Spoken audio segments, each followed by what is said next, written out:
And this must be your CV. Ja sulla on lupa?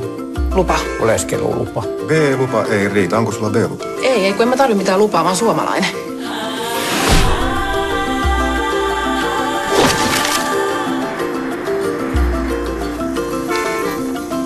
No kun mäkin vois vähän reissata. No miksi se vois? Sä alat nyt istua tässä kammarissa tarpeeksi kauan. Hanki töitä.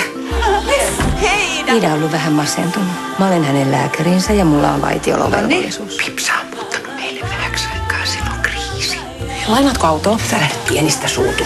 Voitko kysyä siltä Albertilta, voinko mä lainata sen kämppää? Aika paljon tavaraa viikon lomalle. Äläkä lähde vieraiden miesten matkaan. On kaikenlaisia kulttuurieroja.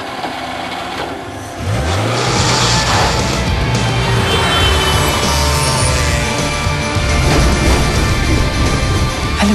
Ida, from Sweden. Finland. I'm glad to have you here.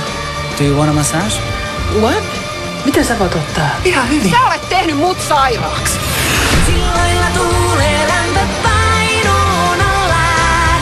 Yölupa